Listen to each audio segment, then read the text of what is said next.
Wakali ni wengi sana, masanturaka wanaitwa mamixer wazee wa santuli wa jogi na nini.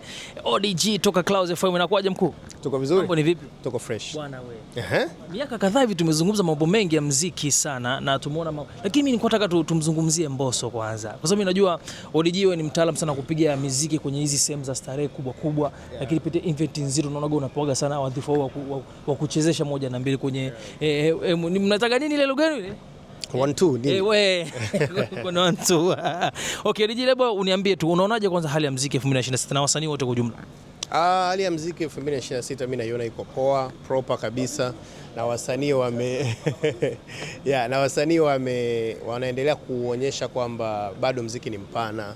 Ukiangalia ngoma ambazo zimetoka kuanzia 2026, kuanzia Januari, ngoma ni nyingi na ni kali na nyingi zimekuwa zina testi tofauti. Kwa hiyo tunategemea muziki mpana sana kwa 2026. Okay. Muziki mpana wa namna gani ukiangalia ODG? Muziki mpana yani manake kuna genre tofauti, kuna mapiano, kuna bongo flavor, kuna zuku, watu wanatoa R&Bs, wanatoa everything. Okay. Yeah. Vipi Mbosso unamuonaje? Tuliona labda room number 3 ndio inaweza kala ndio ikafanya vizuri, lakini pia tumeona amekuja na ngoma hii ambayo sasa hivi ina trendi sana mambo ya darasa la 7. Hebu unataka utupitisha hapo ODG. So mimi najua ni DJ mkali, lakini pia ni mtu ambaye mchana uoga unauteka sana kwenye mixing zako. Unaonaje hii ngoma? Hebu izungumzie.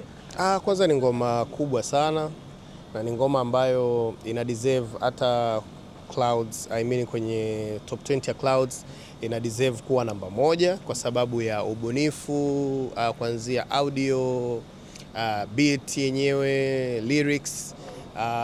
Tukirudi kwenye video ndo kabisa nafikiri wewe mwenyewe umeona ubunifu jinsi ambavyo umefanyika kule ndani. Kwa hiyo ni ngoma kubwa sana. Na Mbosso, by the way, Mbosso ni mwandishi mzuri, mwimbaji mzuri, lakini ni mtu pia ambaye anaheshimu kazi yake na anaheshimu kila mtu.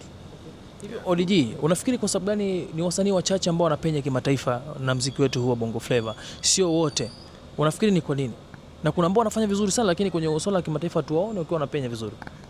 Mimi nafikiri tu ni kuangalia soko. Yaani mara nyingi, unachokifanya kinaweza kikawa cha kawaida sana, lakini soko ambalo umelitarget, watu ambao una communicate nao, njia ambazo unatamani upite, ndo hizo ambazo utazipata. Kwa hiyo kama umefocus kimataifa, utatafuta marafiki wa kimataifa, utatafuta managers wa kimataifa, utatafuta investors wa kimataifa. Kwa hiyo mara nyingi ni wewe mwenyewe umetarget nini, kwa sababu muziki peke yake hauwezi kukupeleka kimataifa. Wewe mwenyewe unajibrand vipi, umefocus kwenye nini, unawasiliana na kina nani, unaangalia nini, role models, everything. Kuna wakati Alikiba alikuwa anakupa kipaumbele sana kwenye baadhi ya show zake na nini. Hivi ilikuwa inasababishwa na nini? Juhudi tu, kazi, hakuna kitu kingine. Alikiba hawezi kukupa kazi kama wewe hujui kufanya kazi. Kwa nini unasema hivyo? Of course ni msanii mkubwa, Alikiba ni msanii mkubwa sana na ana ngoma nyingi kali. So akiwa kwenye performance hawezi kufanya kitu ambacho ni majaribio. Lazima hakikishe yuko na mtu sahihi pale juu, kwa sababu DJ akizingua na yeye pia performance yake inaweza ikaonekana ni mieusho. Labda ukimwangalia uoga ni mtu wa namna gani sana, hususani katika maandalizi yake ya muziki? Yaani rehearsal zake uoga ziko vipi? Ni lugha gani ambazo anatumia ambazo angalau zinakuwa ni lugha rafiki? Kwa sababu tunasikia wasanii wengi kwenye masuala ya mazoezi wako serious, wanatema cheche. Yaani ukimesa tu kitu kidogo vipi kwa upande wa King? Hasa kwa upande wa King nafikiri mara nyingi huwa kwanza anakuamini. So anything ambacho kitaenda tofauti atatamani kujua kwa nini kimekuwa tofauti. Labda una idea mpya ambayo yeye hakuwa anaijua. Kwa mara nyingi anakupa room. Yaani kama ni hivi, unaona je ikae sawa, lakini lugha sijui za kwa binafsi mimi sijawahi kuona labda kupanic au nini. Hamna. Ni mcheshi, ana muda mwingi, ana pumzi, kwa hiyo hata mnatumia muda mwingi kufanya mazoezi bila yeye kuchoka nini. Yes. Na unatumia muda gani kufanya mazoezi ukiangalia kwa haraka? Rehearsals unamaanisha, si ndio? Almost 2 hours haizidi. Yes. Masaa mawili. Yeah, masaa mawili. ODG, mimi nafahamu kwamba kiwango chako cha ujuaji wa muziki na sikio lako ni kubwa sana. Hivi unafikiri nini kifanyike muziki wetu wa Bongo Flava upenye kimataifa zaidi? Yaani tusiishie tu hapa unakuta labda mtu anafanya tu vitu nini, shows hapa zinakuwa kubwa lakini akisema labda atoki nini, yani haiwiki hivyo. Ukitofautisha labda na wasanii wengine tunavyoona labda kama kina BN wakitoka tu Kenya wakija hapa kinawaka na vitu kama hivyo.